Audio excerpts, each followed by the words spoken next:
Back here on Sportsline on what has been a remarkable day in NASCAR. Ryan Blaney, the victor at the Geico 500 at Talladega Superspeedway in a remarkable final lap that saw crashes out of turn 4. Blaney running into Eric Jones, but still managing to get to the finish line first. You had cars finishing backwards down the. It was unbelievable, and that was just the cap on what was a really fascinating day in the aftermath of what happened yesterday in Bubba Wallace's garage. The entire sport seemingly standing behind him today. New fans standing behind him after the race. And just a great scene in Alabama as the sports world and really kind of the nation that all watched it on national TV came together today around a common cause of equality, and that certainly is a good thing. Phone line still open, 737-7767 the number. We go back to the phones now. Say hello to Terry. Terry, thanks for waiting. You're on the air. Oh, thank you, sir. Yeah, go ahead, Terry. You're on the air. Okay, well, I sympathize with everything that's going on in NASCAR, and they override everything. But I'm a proud carrier of the Confederate flag because people don't know the history, and people try to put it into a into a political thing, but the Confederate flag's got a lot of history, and I wave my Confederate flag, and I will here and forever after more. And that's all I got to say. Thank you, sir. All right. Yeah. And that's your right. If you feel strongly, if you have deep ties with your family, I don't think that necessarily makes you a bad person. I'm not in that group. But I do definitely think that there are rights of businesses and corporations out there as well. And they totally have the right to view a symbol or a flag or whatever it may be if they think it disproportionately affects a certain part of the population or frankly is just bad for business. They have the right to say you can't do it. I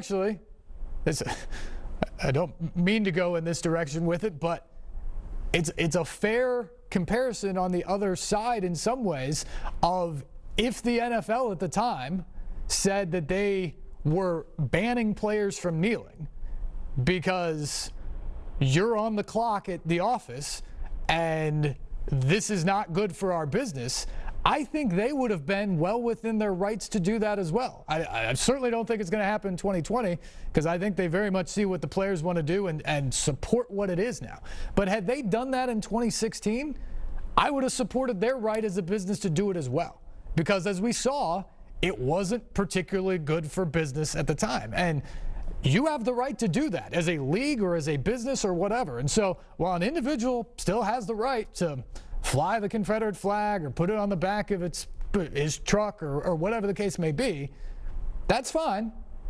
Totally have your ability to use that First Amendment right. But businesses, corporations, other people have the right to see it differently as well. And that's what NASCAR's chosen here, and I think more people than not are applauding them for doing so at this particular time in our history. Move on back to the phone. Say hello to Jesse. Jesse, how you doing?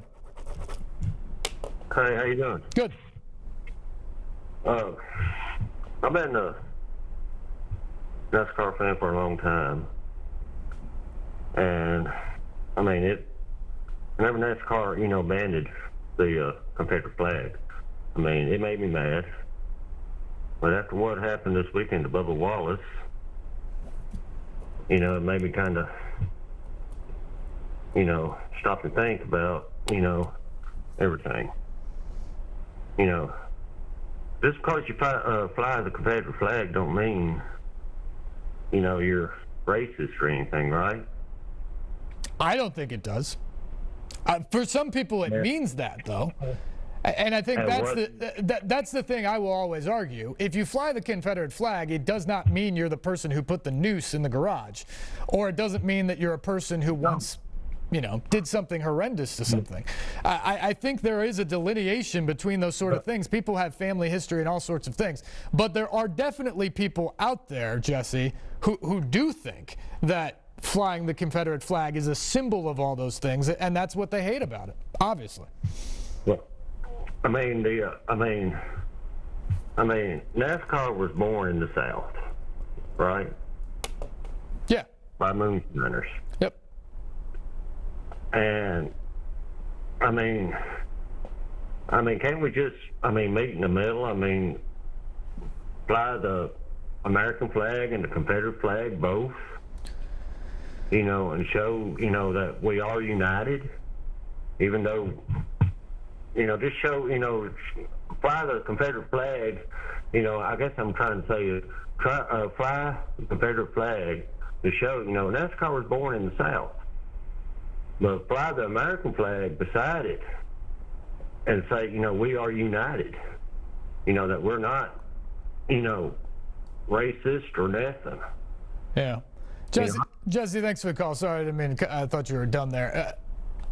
The thing I would just say about that is this is a decision that the sport made, and they did it now for a reason because of where we stand and the momentum that's happening in the country, and that's what they chose. And I think it's the right business decision for them. It's probably the right political decision. It's probably the right social decision today. And I lose the argument a little bit when you want to say the Confederate flag next to the American flag to show that we're united, because the Confederate flag fought the American flag for the explicit purpose of dividing and seceding from the Union, and the American flag defeated the Confederate flag way back when to make this country whole and to free slaves and all those sort of things that makes America what it is today. And for all its problems, the America that I see is still better than all the other countries I've ever traveled to in my life, and all the other countries that I see that have all these problems. We are far from perfect. We are working through some of those problems, heck, on this sports show tonight. But this is still the greatest country that has ever assembled, and I think we're making progress right now to make it even better in a lot of ways. And I think in NASCAR's case, getting rid of the Confederate flag is a step in the right direction for what they're trying to do, the people they're trying to bring into the sport. And obviously they're hoping old-timers who love the Confederate flag still stick by the sport. But I think it's the right decision for them for a lot of reasons, and I think we've seen that outpouring of support because of that over the last several weeks. Got to take a break. More phone lines on the way, or more phone calls on the way. Lines are open, 737-7767 the number. We'll be back after this.